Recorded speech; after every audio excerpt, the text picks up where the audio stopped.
Officials with IMPD are now calling a shooting on the city's northwest side a homicide. We'll give you the very latest on what police are telling us so far as we continue to follow their investigation. And a juvenile on his bike at night is now in critical condition after a hit and run on the far east side of Indy. We'll tell you what police are asking for from the community to try to find the person who did it.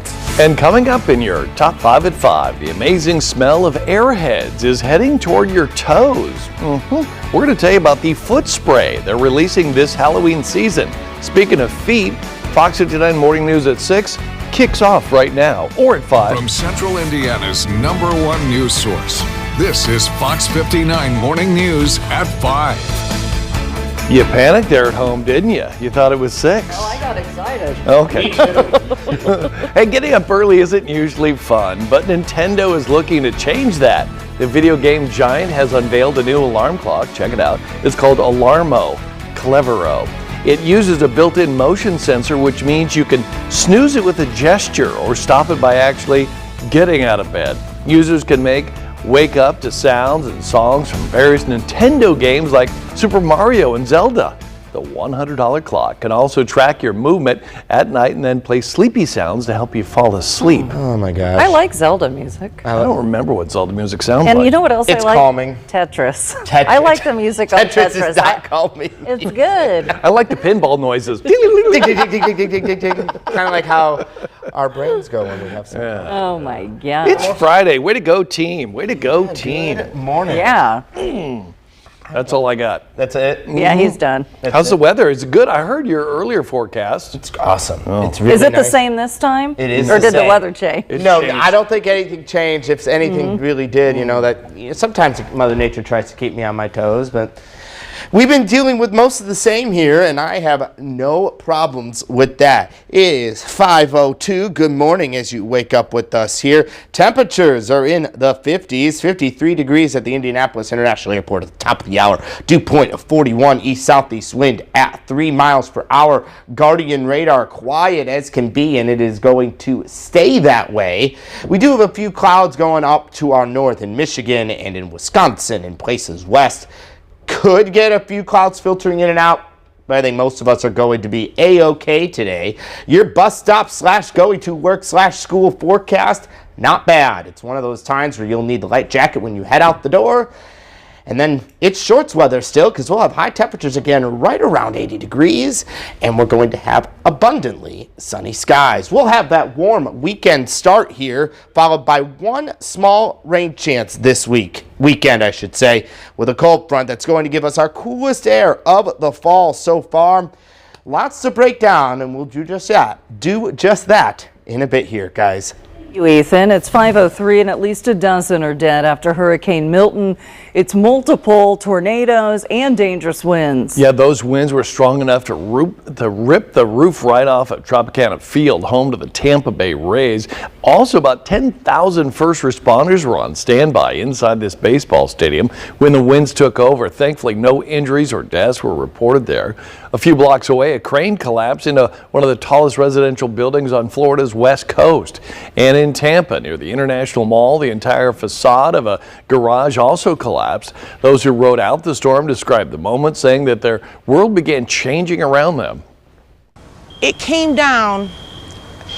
It sounded like a bomb. That's all I can, that's the best way to explain it. We're out here as a community holding it together because we're St. Pete strong. Many have already been rescued from several feet of flooding waters that stretch across Florida's west coast. Officials saying those rescue missions and the debris removal are both major priorities right now. Meanwhile, nearly 2.5 million homes are without electricity after Hurricane Milton made landfall.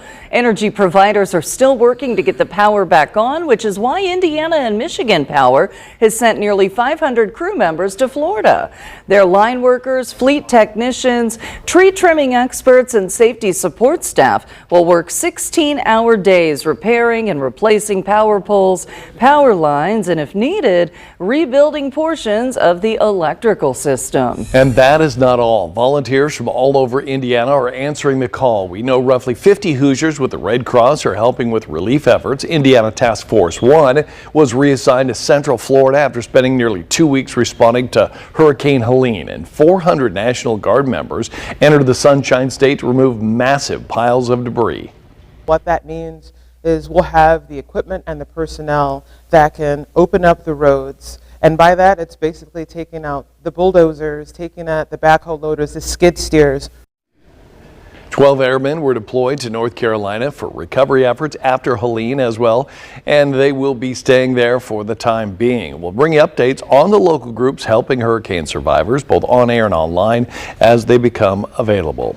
Developing this morning, police are investigating a deadly shooting that took place on Indy's near south side. Fox 59's Charles Benberry is live downtown with what we know so far. Good morning, Charles.